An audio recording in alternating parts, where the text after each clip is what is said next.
This is the book of Joel, chapter 2, verse 20. But I will remove far from you the northern army, and will drive him into a land barren and desolate, with his face toward the east sea, and his hinder part toward the utmost sea, and his stink shall come up, and his ill savor shall come up, because he hath done great things. Bracket the Yahweh, bracket the Yahweh Shai, bracket the Yahweh, bracket the Yahweh Shai. Yahweh is the name who the world ignorantly calls God, and Yahweh Shai is his son, who the world ignorantly calls Jesus Christ.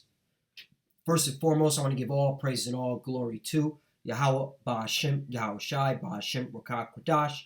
Double honors to the apostles of Great Millstone, Ruel, and taught us this truth. They are the true teachers for the nation of Israel on earth today. And salutation to the Akim out there pushing this truth of sincerity throughout the four corners of the earth and risking their life for Yahweh, Ba'ashem, Yahweh Shai's sake. I'm Brother Samak from the GMS Miami camp. And yes, the reason why I brought out the book of Joel, chapter 2, verse 20, is that I came across this article today brought to you by Mimo Middle East Monitor, where they're reporting that the United States military is building an army base, in Syria's oil-rich Ez-Zor province. And that right there is proving that the American military is not leaving the Middle East. The American military is not leaving Syria. And the reason why is because the American military, is being used as the strong arm to get the resources in that region. More specifically, the region where the Euphrates River runs through, because that's where the rich oil is at. Okay? And this goes to show you that, these Edomites, that are governing here, mainly in America, this is where their military might is at. This is their greed and their ambition is to gather all the resources of the world, to control. Okay, that's why it says in Micah chapter 2, verse 1, we're going to go back to Joel chapter 2, verse 20. Woe to them that devise iniquity and work evil upon their beds. When the morning is light, they practice it because it is in the power of their hand. Right. This proves that, it's talking about these Edomites, these so-called white people, because it's in their power of their hand to do this stuff, okay? But notice it says woe, because woe is an old English word for death and destruction, too. And they covet fields, the oil, and take them by violence, that's why they're there, and houses, and take them away, so they oppress a man at his house, even a man his heritage. It also goes to what they've done to us, the children of Israel. They oppressed us, in our heritage, calling us bywords and proverbs, 3. Therefore thus saith the Lord, because against this family do I devise an evil. The family of who? The family of the Edomites. From which ye shall not remove your necks, neither shall ye go hotly, for this time is evil. So let's go back to Joel chapter 2, verse 20, because being that the American military, which Esau is using to go into the Middle East, that's of Yahweh Ba'ashem Yahweh Shai to take that northern army into a land barren and desolate, for the destruction, for that World War III. And that's why, once again, Joel 2 and 20, but I will remove far off from you the northern army, and will drive him into a land barren and desolate, with his face toward the east sea, and his hinder part toward the utmost sea, and his stink shall come up, and his ill savor shall come up. Meaning destruction. There's going to be a lot of dead, U.S. military soldiers in the Middle East, because he had done great things. When you go into that word great things in the Hebrew, it's Gadalah, which means to grow, become great, important, promote, make powerful. Okay, magnify, right? They magnify themselves all right, with their military, all right, doing things for their own self-interest. Okay, and that's why they're doing this, because they want the oil, and this is going to be their own demise, because the Lord's setting them up for the big okie doke. It says right here, the United States has started construction of a new military base in Syrian oil-rich Ez-Zor governorate near the Syrian-Iraqi border. Local sources said the new base will face sites controlled by Syrian regime forces on the western bank of the Euphrates River. Right, because that's Assad's territory. Okay? And who backs Assad? The Russians, which I'm going to show, get into that article. The sources explain that the American army has started setting up a helipad to provide logistical supplies for the base.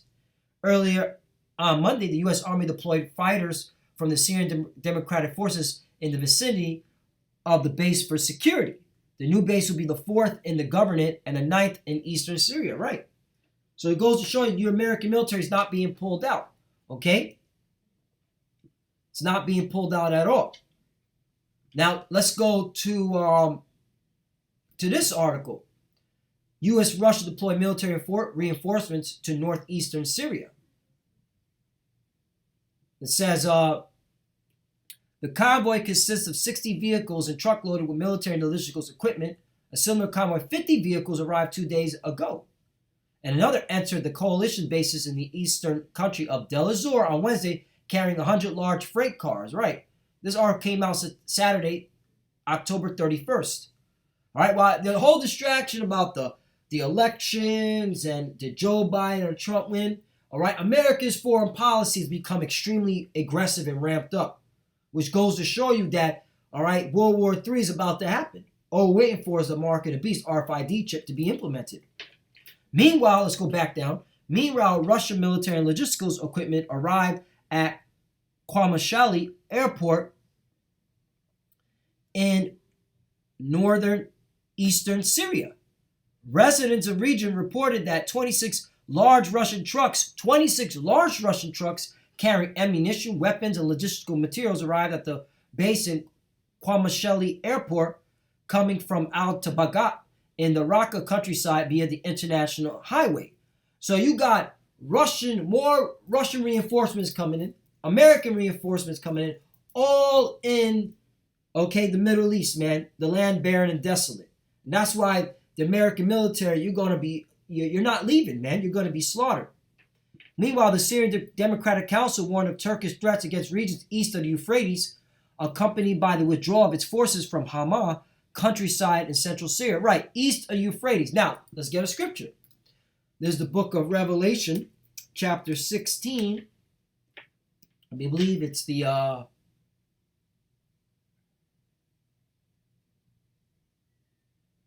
12th verse. And the sixth angel, Revelation 16 and 12, and the sixth angel poured out his vial upon the great river Euphrates, and the water thereof was dried up, that the ways of the kings of the east might be prepared. Now let's get into a map. Here is the Qamishli International Airport, okay? Here is the Euphrates River. The Russians and the Turkish are over here. The Americans are right here. The kings of the east are being prepared to go to war with America. Because of what? All right, this is of the Lord. Okay, and he's using their greed, all right, their personal interest to do this. All right, he's putting the spirit on them to do this. All right, because he commanded angels to set it up that way. Let's go to Revelation chapter 9. Let's start at the, is it 16?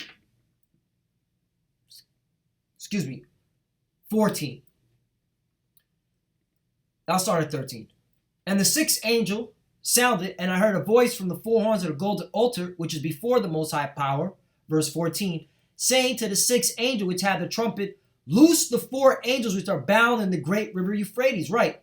So that's the reason why there's so much tension in this region, because the Lord commanded angels to get these nations into the valley of Jehoshaphat, Yahweh Shaphat, all right, for World War III.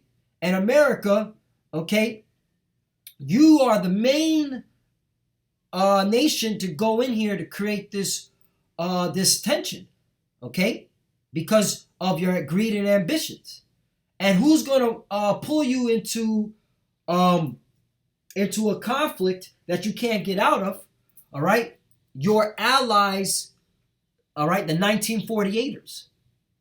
So you're already being prepared, all right, to be pulled into this World War III, all right, because of the lust of your ambitions, all right, and your allies with the 1948ers who are part of your ambition. And don't get it twisted, man. Biden ain't going to stop this. Check this out. Biden win means war with Iran, warns Israeli minister. You see that? Because this whole article, I'm not going to get into it when you read it. This whole article talks about Biden going back into the joint comprehensive, what do they call it? The JCPOA, all right, the joint comprehensive, whatever that deal that Obama made, okay, back in 2015 that Biden was a part of. He said he's going to go back into that deal, and that's going to create a huge conflict between Iran and the Israelis, because the Israelis didn't want part of that deal. So either way, you're getting drawn into this war, America. And I got a scripture right here. Let's go to Jeremiah 49, just to prove about the 1948ers.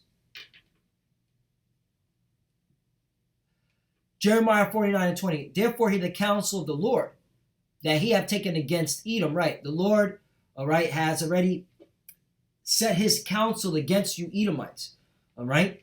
And he's using the prophets to tell you your judgment. You so-called wiper, you going into World War III, you ain't getting out of it. All right. He has set it up that you can't get out of this war. And his purposes that he hath proposed against the inhabitants of Teman.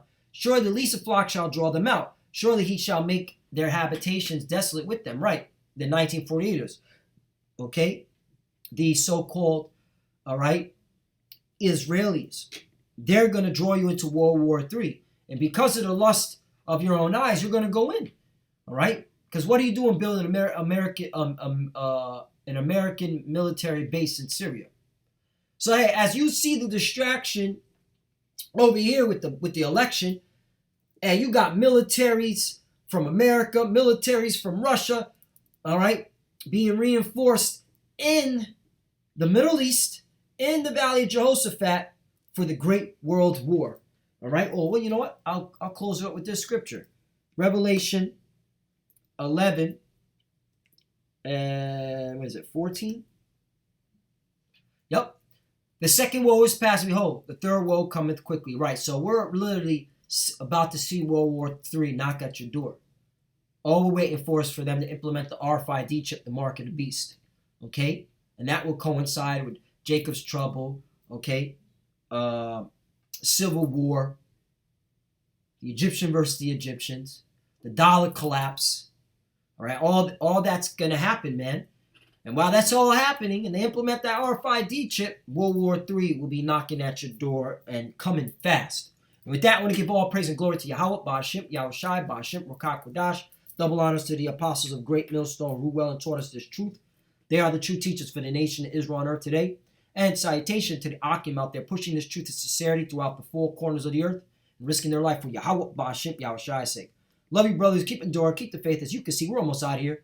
To the few sisters that are watching, keep studying, keep praying. Shalom. And of course, you already know, Abba Ball. Shalom.